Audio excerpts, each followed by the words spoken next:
The night everything shattered. Some nights change you forever. For Claire Morrison, that night arrived on a humid August evening in Chicago, when she walked into the Sapphire Lounge and found her fiancé sharing intimate whispers with another woman. The rain had started as a drizzle, but by the time she stood frozen in the doorway, it pounded against the windows like her heartbeat pounded in her ears. Claire had spent 5 years building a life with Derek Huang, 5 years of believing in forever, of planning a future that suddenly felt like a cruel joke. The bar glowed with amber light, casting long shadows across the polished mahogany. Claire watched Derek lean closer to the blonde woman, his hand covering hers on the table. That hand had promised her the world. That hand had slipped an engagement ring onto her finger just 6 months ago. Now it touched someone else with the same tenderness that had once been reserved only for Claire. Her best friend Nina had sent the text that brought her here. "Claire, I'm sorry. You need to see this. Derek is at the Sapphire Lounge with someone. I don't think it's business." Claire had rushed from her apartment still wearing her yoga pants and an oversized sweater, her dark hair pulled into a messy bun. She hadn't bothered with makeup or proper shoes. Fear had driven her here, and now heartbreak held her captive. Derek finally looked up, and their eyes met across the crowded room. For a moment, time stopped. Claire saw recognition flash across his face, followed by panic, then something worse than guilt. Annoyance. He was annoyed that she had interrupted whatever this was. That look told her everything she needed to know about the state of their relationship. Claire forced her feet to move, each step taking every ounce of courage she possessed. The other patrons faded into background noise as she approached the table. The blonde woman turned, her blue eyes assessing Claire with the cool detachment of someone who already knew she had won. "Claire." Derek stood quickly, knocking his glass and sending ice cubes scattering across the table. "This isn't what it looks like." "Really?" Claire's voice came out steadier than she felt. "Because it looks like you're on a date." The blonde woman smiled, a sharp, calculated expression. "I'm Vanessa Park, Derek's partner on the Henderson project." She extended her hand as if this were a normal business introduction. Claire didn't take it. "How long?" "Claire, let's talk about this at home." Derek reached for her arm, but she stepped back. "How long, Derek?" He sighed, running his fingers through his black hair in that familiar gesture that used to make her heart flutter. Now it just made her nauseous. 4 months, but it's complicated. 4 months. Claire felt the words like physical blows. 4 months while she'd been planning their wedding, choosing flowers, tasting cakes, imagining their life together. 4 months of lies. "You're so predictable, Claire."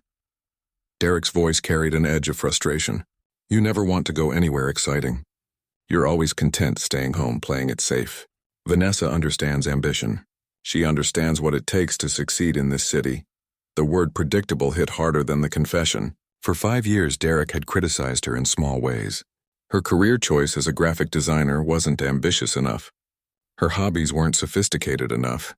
Her dreams weren't big enough. She had absorbed these criticisms, tried to change, tried to be what he wanted, and still it hadn't been enough. Claire looked at Vanessa, taking in the designer dress, the perfectly styled hair, the confidence that came from never doubting your place in the world.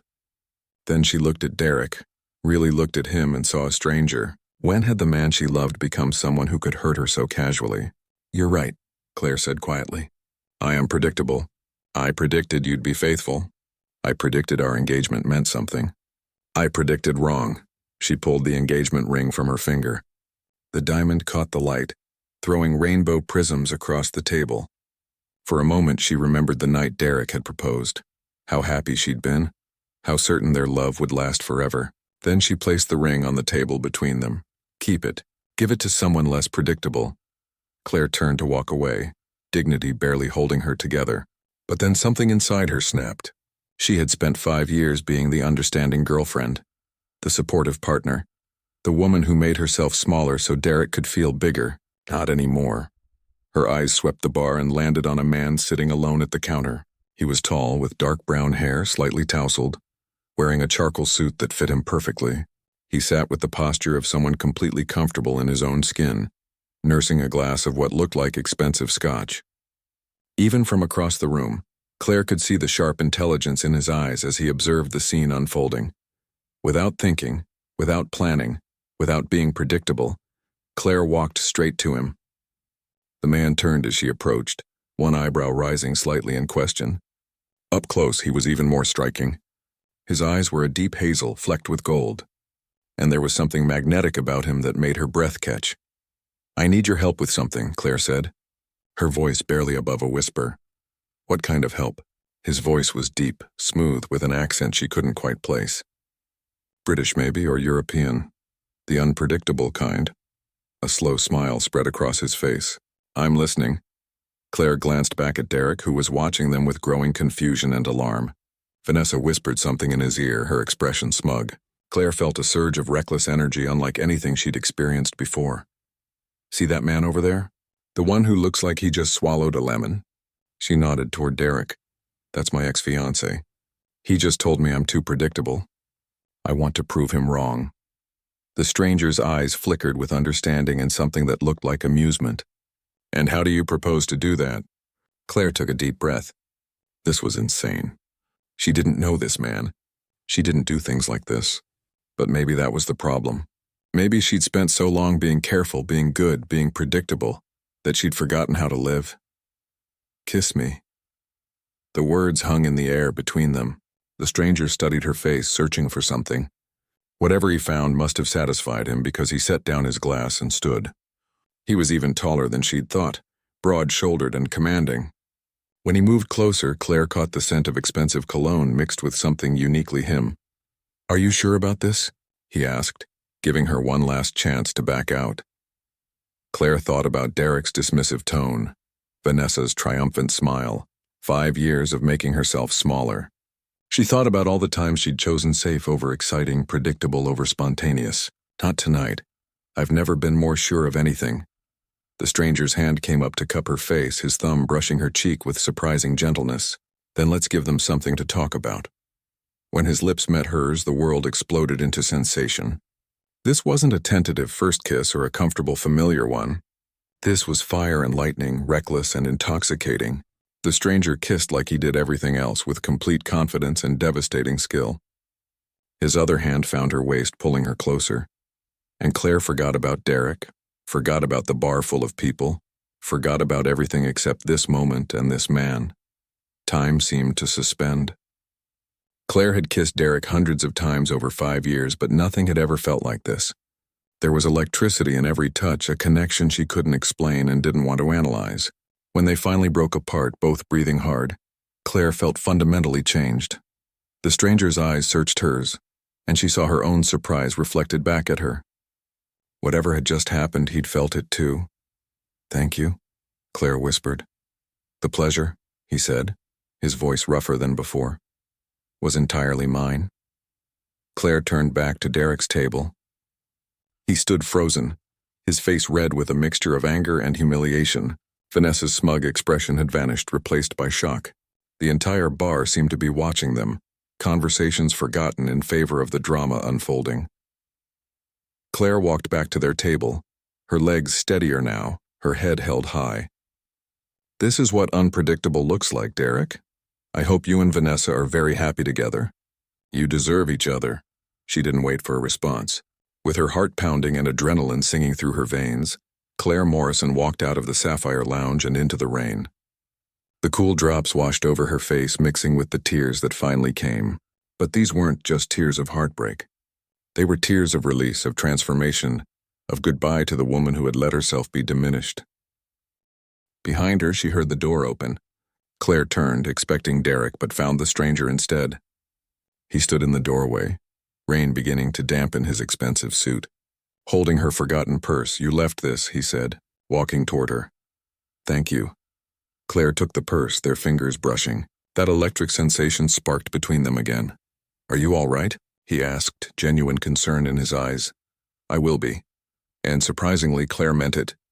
The stranger pulled a business card from his jacket pocket and handed it to her. "In case you ever need to be unpredictable again." Claire looked at the card. The name embossed in elegant script made her breath catch. Ethan Blackwood, CEO, Blackwood Enterprises. Blackwood Enterprises. Even Claire, who didn't follow business news religiously, knew that name. It was one of the largest investment firms in North America, with holdings in everything from technology to real estate. Ethan Blackwood wasn't just wealthy. He was one of the most powerful men in Chicago. She had just kissed a billionaire. When Worlds Collide Monday morning arrived with the subtlety of a thunderclap. Claire sat at her desk at Horizon Creative Agency, staring at her computer screen without really seeing it. The weekend had passed in a blur of ice cream, wine with Nina, and obsessively Googling Ethan Blackwood. Every search result painted the same picture. Brilliant businessman, ruthless negotiator, notoriously private, and devastatingly wealthy. Forbes estimated his net worth at somewhere north of $3 billion, and she had kissed him. On impulse, in front of half of Chicago's professional elite. Claire Morrison? A voice interrupted her spiraling thoughts. She looked up to find her boss, Richard Chen, standing in her cubicle entrance with an expression she'd never seen before. Nervous excitement mixed with barely contained panic, yes? Conference room. Now we have a situation. The conference room held more people than Claire expected. Richard sat at the head of the table, flanked by Patricia Holmes, the agency's senior partner, and two people Claire didn't recognize.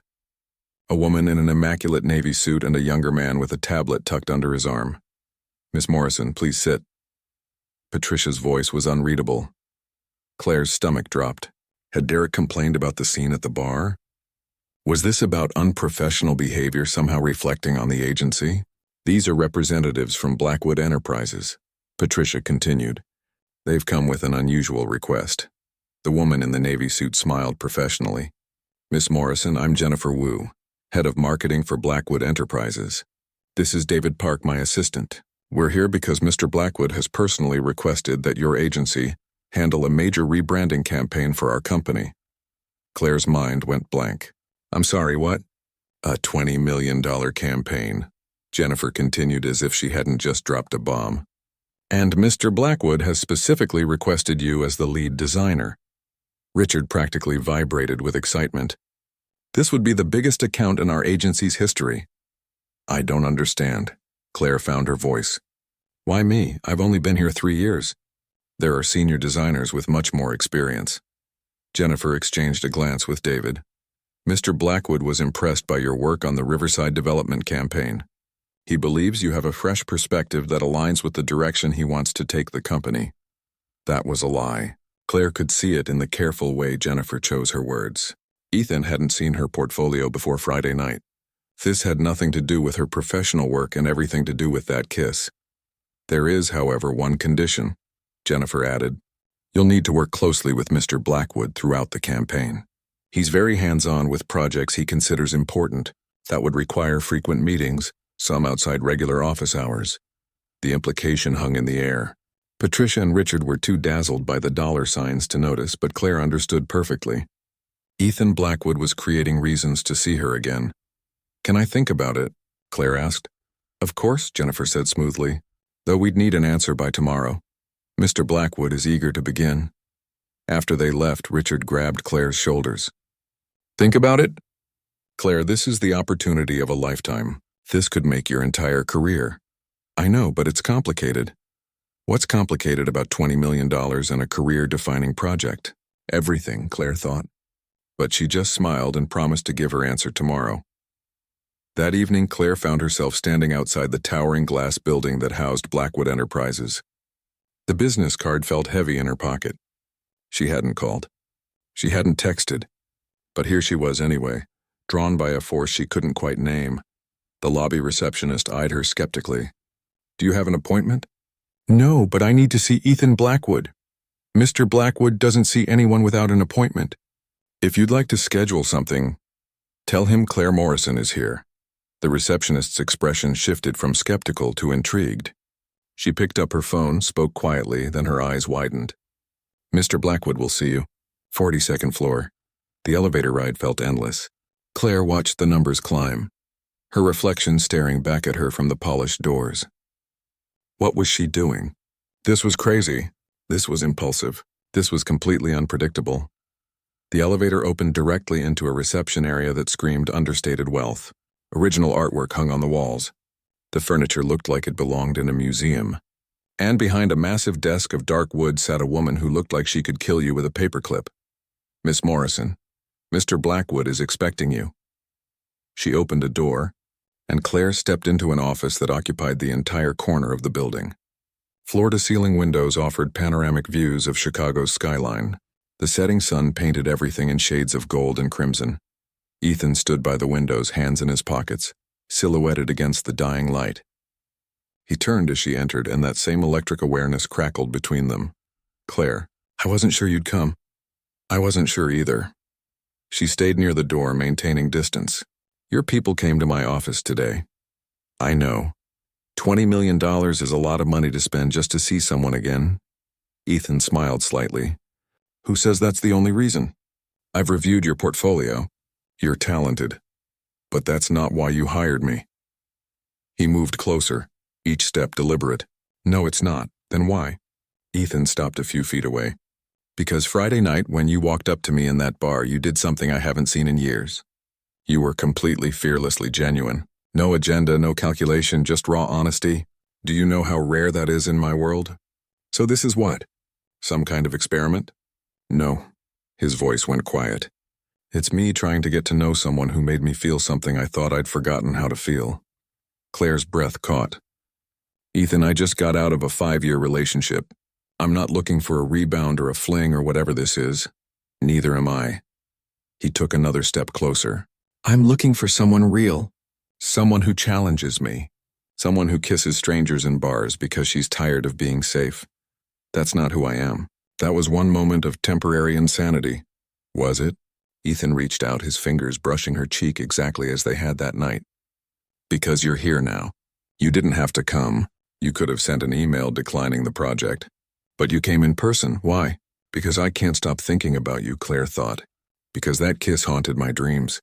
Because for 5 years I made myself small and you make me feel infinite." "I don't know," she whispered instead. "Then let's find out together." His thumb traced her jawline. "Take the project. Work with me. Let's see where this goes.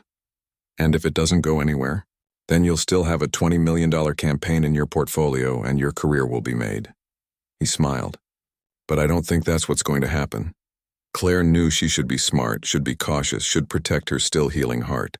But when Ethan looked at her like that, like she was the most fascinating person in the world, wisdom felt overrated. "Okay," she heard herself say, "but I have conditions." "Name them." "This has to be professional during work hours. No favoritism, no special treatment. If my work isn't good enough, you fire me." "Agreed. What else?" "We go slow. I need time to figure out who I am without Derek before I can figure out who I might be with someone else." Something flickered in Ethan's eyes. "Respect, maybe. I can do slow. And if your people ask, we met professionally. I won't be gossip fodder in your corporate world." "Deal." Ethan extended his hand. "Partners?" Claire shook it, trying to ignore the warmth that spread from that simple contact. "Partners." What she didn't know was that across town, Derek was making calls. He'd recognized Ethan Blackwood at the bar, and his wounded pride demanded revenge. If Claire wanted to play with billionaires, he'd make sure everyone knew how she'd gotten her big break. Some fires once started couldn't be controlled. The truth between us, 3 weeks into the project, Claire had learned several things about Ethan Blackwood. He drank his coffee black and was grumpy before his second cup. He had a habit of running his hand through his hair when he was thinking. He was brilliant with numbers but terrible at color theory. And despite his reputation as a ruthless businessman, he listened to her ideas with genuine interest and implemented her suggestions without ego. What she hadn't learned was how to stop her heart from racing every time he walked into a room. They'd fallen into a rhythm. Morning meetings at Blackwood Enterprises, afternoons at the agency working with her team, evenings reviewing progress over dinner at carefully neutral restaurants. Ethan kept his word about going slow, never pushing, never pressuring, but the tension between them grew stronger with each passing day. It was Thursday evening when everything changed. They were working late at the agency, alone in the conference room. Claire was presenting her final concepts for the rebranding when her phone buzzed, then buzzed again, and again. "Sorry," she muttered, reaching for it. Then she saw Nina's messages and her blood ran cold. "Claire, there's an article about you and Ethan. Derek talked to reporters." "I'm so sorry." The link led to a gossip website. The headline made her stomach turn. "Billionaire's new flame, true love or career opportunist. Designer's ex-fiancé speaks out." The article was brutal. Derek had given an interview painting Claire as a calculating gold digger who'd orchestrated their breakup to pursue a richer man. He claimed she'd been planning it for months, had researched Ethan Blackwood, had staged the entire scene at the bar. Vanessa corroborated the story, adding details that made Claire sound manipulative and cold. The comment section was worse. Strangers dissecting her character, her motives, her worth. Some defended her, but most assumed the worst. She was a nobody trying to trap a billionaire. She was using her looks to climb the social ladder. She didn't deserve someone like Ethan Blackwood. Claire? Ethan's voice seemed to come from far away. She couldn't breathe. The room spun. All those old insecurities from her relationship with Derek came flooding back. Maybe she wasn't good enough. Maybe she was fooling herself, thinking someone like Ethan could want someone like her for real. Claire, look at me. Ethan's hands on her shoulders, steady and warm. Breathe. Just breathe. She managed to gulp air into her lungs. Did you see it? Jennifer called me 5 minutes ago. I've already got our legal team drafting a response. A response? Claire laughed bitterly. Ethan, he's not entirely wrong. I did kiss you to make him jealous. I did take this project partly because of you. Maybe I am exactly what they're saying. Stop. The command in his voice made her look up. Derek is a small man trying to hurt you because you had the courage to walk away from him. Nothing he said is true, and you know it. Do I? Tears blurred her vision. I don't even know why you're interested in me. I'm nobody. I'm just a graphic designer from the suburbs who thought she was in love with a man who made her feel worthless for 5 years. You could have anyone. Why would you choose me? Ethan was quiet for a long moment. When he spoke, his voice was raw with emotion. Do you want to know why my marriage ended, Claire? My ex-wife was from my world. Right family, right schools, right connections. On paper we were perfect, but she never saw me. She saw Ethan Blackwood, CEO. She saw the net worth and the power and the social status. When I told her I was thinking about stepping back from the company to focus on philanthropy, she filed for divorce within a week. Because without the title and the power, I wasn't worth her time. He moved to the window, staring out at the city lights. I spent 3 years after that dating women exactly like her. Beautiful, accomplished, from the right families, and every single one of them looked at me the same way. Like I was a prize to be won, a status symbol to be acquired. Not a person, just a reflection of what I could give them. Ethan turned back to face her. Then I met you. You kissed me when you didn't know who I was. You challenged me during meetings. You tell me when my ideas are terrible. You brought grocery store cookies to our planning session because you said they were better than the expensive ones from the bakery. You're real, Claire. Beautifully, frustratingly, wonderfully real. That's why I choose you. Claire felt something break open in her chest. All the walls she'd built, all the protective layers she'd wrapped around her heart, crumbled under the weight of his honesty. I'm scared, she whispered. I'm scared I'll disappoint you. That I'll be too ordinary for your extraordinary life. That one day you'll wake up and realize Derek was right about me being predictable. Ethan crossed the room in 3 strides and cupped her face in his hands. You are the least predictable person I've ever met. You turned my entire world upside down in one night. You made me want things I'd given up on. You made me feel hope again. Ethan, I love you, Claire Morrison. I've been trying to go slow like you asked, trying not to scare you away, but I can't keep it in anymore. I love your terrible jokes and the way you bite your lip when you're thinking. I love how you stand up to me in meetings, and how you're kind to everyone from the janitor to the say-so. I love that you brought me homemade soup when I was sick, because you said restaurant soup doesn't have enough vegetables. I love everything about you, and I don't care what Derek or anyone else says about us. Claire stared at him, her heart thundering. 3 weeks. They'd known each other for 3 weeks. This was crazy. This was too fast. This was completely impossible. And yet, I love you too, she breathed. I tried not to. I tried to be sensible and protect my heart and move slowly, but I think I started falling for you the moment you agreed to help me be unpredictable. The kiss was inevitable, like gravity or sunrise or destiny.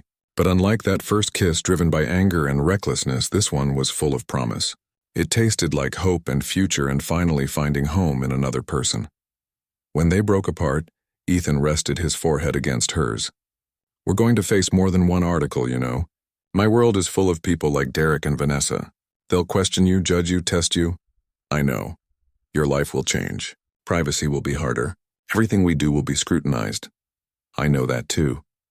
And you're willing to face that? With me? Claire thought about the woman she'd been 3 weeks ago, diminished, doubtful, playing small to fit into Derek's limited vision of who she should be. Then she thought about the woman she was becoming. Confident, creative, unafraid to take up space. That woman had been inside her all along, just waiting for someone to see her worth. I'm not the same person Derek told me I was, Claire said firmly. I'm not predictable or boring or unambitious. I'm someone who took a chance on a stranger in a bar.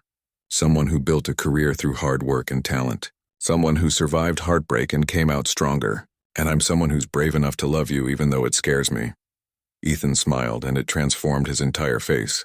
Then let's show Derek and everyone else exactly who you are. Together. The next morning, Blackwood Enterprises issued a statement. Not a legal threat or a dry corporate response, but something that surprised everyone. Ethan personally addressed the rumors, confirming that yes, he and Claire were together. Yes, she'd been hired for her talent, which he'd researched thoroughly after meeting her.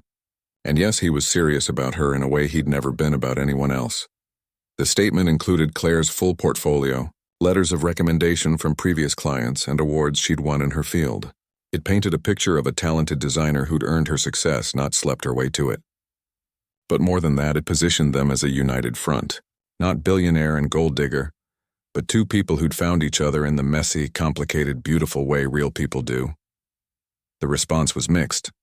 Some media outlets apologized for the earlier coverage. Others doubled down on skepticism. But Claire found she didn't care as much as she thought she would. Let them think what they wanted. She knew the truth. 6 months later, Claire stood in the gallery where Blackwood Enterprises' rebranding was being unveiled to the public. The campaign had exceeded every expectation. It was bold, innovative, and completely different from anything the company had done before.